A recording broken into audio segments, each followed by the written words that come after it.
So you want to do the 32 gig SD upgrade for the Drumit 5. Well, go to Google, do a search, and you'll find it on a bunch of different places, but if you're looking for an easy solution, just here, Zoom and Drums. That's a good one if you don't want to go through the hassle of trying to find a card that's fast enough to match the requirements of the module. And Anders has gone to the trouble of looking at all the cards available and choosing the best card to work in the Drumit 5. So you can buy that as a pack here, all together. There's a lot of useful information on the site. You'll see the SD card mod step-by-step link there, which looks a little bit like this from the unofficial 2-box forum. You can probably find links to this in a range of places, but it's sort of step-by-step with good photos, so it's really helpful. I did my first conversion using this and worked no problem, and I've got no knowledge of electronics apart from the basic fundamentals. So if you want to do it yourself, you can see here just by googling SD card extender you can find your own extender, and you can certainly find your own cards if you want to put the time in. But as I said earlier, there is a risk with the cards, as I think most of the cards would be a bit glitchy. Their access time is not fast enough for this module, so sometimes it's the older cards that are better for this. So here's the front of the module. See all the ins and outs on the back. We have to remove all of those sort of rings that cover each of the inputs, and these sort of 4 screws that you see on the outer edge. The middle 2 are for the mount, to mount it to the rack. So the first thing we want to do is remove the 3 dials on the front. So just a gentle lift will remove those from the front, and then we'll just put them to one side and start to remove the back.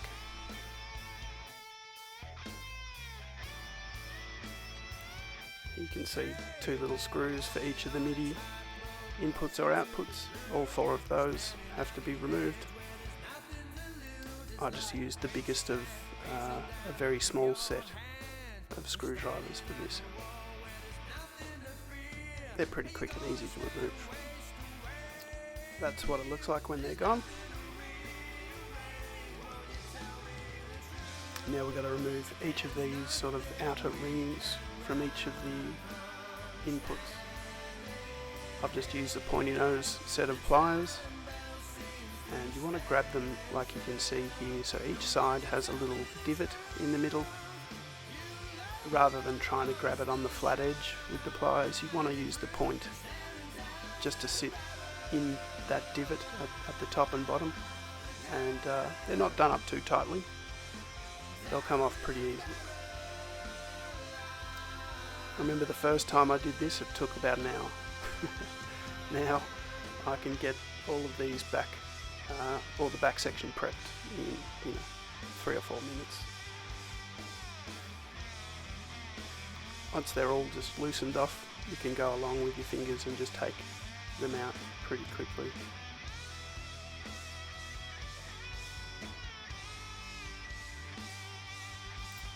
Now over to the back section, or the underside. There's these 5 screws around the edge that need to be removed, and it's a T10 fitting. So I just had a pack of these in the shed, and it turns out this is the one that fits, T10.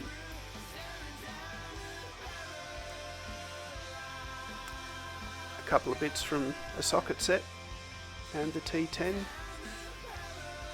and we're good to go. You could also use a drill for this. Once we get them all out, we want to lift from this little lip here. So lift it up a little, and then if you lift up too much, it'll break something. So you want to lift up and pull it back towards those inputs there at the back, and it will just sort of open up. That's what the outer shell looks like. Next we've got to remove 9 more T10 screws. So just use the same fitting that you had for the last part. Be careful here not to touch anything unnecessarily. I know you're supposed to wear some kind of static electricity band that discharges any electricity from your body. I've never done that, but I've never touched the board either. So I try and do it in a way where I'm not touching with my skin any part of that board. Much easier to get a band, but that's how little I kind of know about electronics. So it's worked fine for me. I probably wouldn't recommend it, but yeah, make your own decision with that one.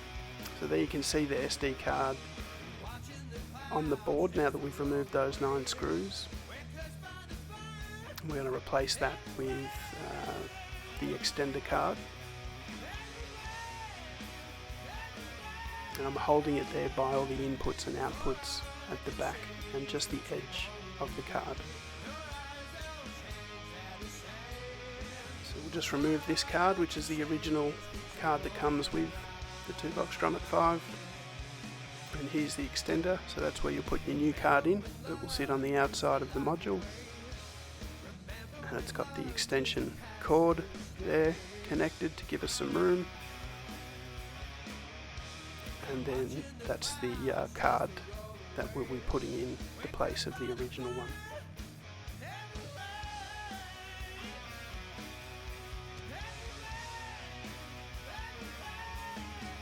So it goes in exactly the same way as the other card did, or any card would.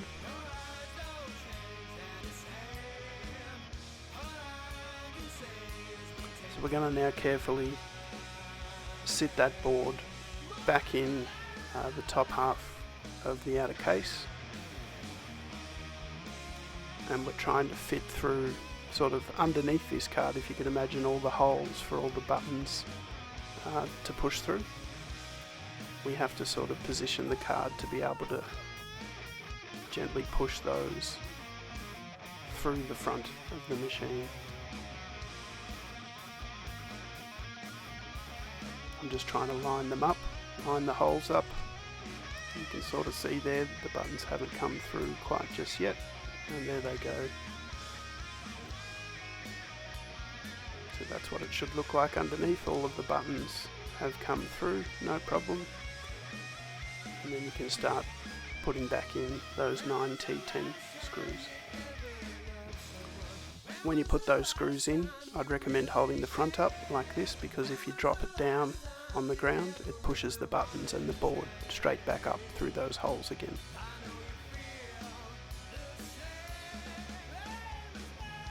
So that's what it looks like now that the 9 screws are back in place. You can see that little orange piece of casing there. I've never liked that. I'm not sure why that's there, probably to keep the card in, I guess, because they're right positioned at the end of the card. Just doesn't give you much room with the cable. On the first one of these I actually took the case apart and ground that down flat so that the cable had a little bit more room, but I've done a few without doing that and they work perfectly, so it's up to you. So we just want to try and estimate how much length we need of this extension cable to hang outside of the unit, and how much would stay inside of the unit, depending on where you want to mount the black piece. I'm going to mount it roughly where it is there. So you sort of get the cable roughly where you want it. Sit the back in place. And to do that, there's a bit of a trick. You need to put that edge, not that edge, that's an edge that I've gently ground down for the cable. That's where the cable will come through to the outside of the unit, so I've just ground that down a bit.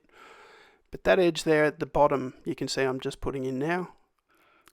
It's at the the bottom of the screen where the inputs and outputs go, you want to get that lip into a little rim that runs around the edge. So that's the first part. You just want to sit that bottom edge into that rim, make sure it lines up with all of the pins, and as you're feeding it over, you're doing this pretty gently, but when I say gently, it still requires a little bit of pressure. So you want to be pushing it down towards the orange section, but also at the back you want to be putting a little bit of pressure on there.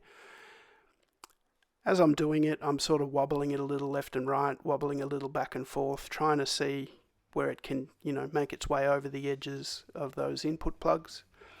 You can see the the extension lead has come right out of the machine, so that was not what I wanted. I wanted it to stay roughly where it was, but from here we can sort of gently just put it back into position, and using the edge of anything, in this case a small screwdriver, I can just sit that edge of the screwdriver on the edge of the cable and push it back down into position.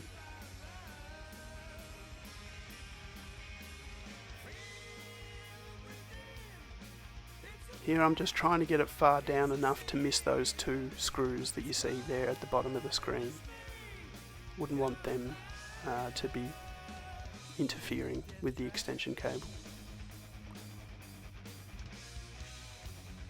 So that's what it sort of would look like before I'd shut it up. It's approximately in place. I'll just straighten this edge up a bit. And that's about how much extension cable I would want sitting outside of the machine, just a small amount. Go and replace those 5 T10 screws.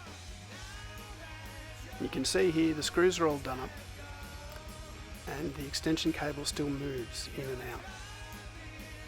I think that's because I ground the edge, the black edge, gently with a file, just the corner off it, so that it could move. We'll replace these 4 screws at the back, and then just pop on all of these outer rings again. I just chuck them on all pretty loose with finger tight first, and then come through. Once they're all on, I'd then finger tighten them again, each one, just to make sure I've done as much as I can before I grab the pliers. And then the last little bit is just putting enough tension on with the pliers themselves on each one. So now I've got this mounting tape. It's an outdoor mounting tape, which is a bit stronger. That's what it looks like. I've used other tapes before, and just the wobbling over time and the weight of the card reader, they just fall off. So instead of putting one piece, I'm going to put 3 pieces across horizontally, like that, so that most of the back is covered. And then it's just a matter of finding a spot on the side that suits you, and go pretty slowly with this, because once you put it on, it's not going to come off very well. I just wanted mine just there, just sitting over the top edge of the side.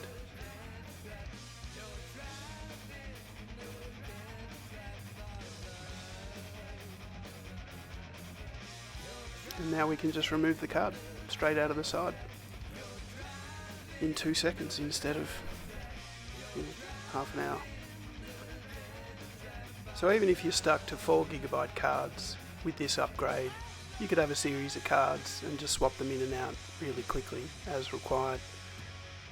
But having one 32GB card with all your sounds on it, or some of them, is even better.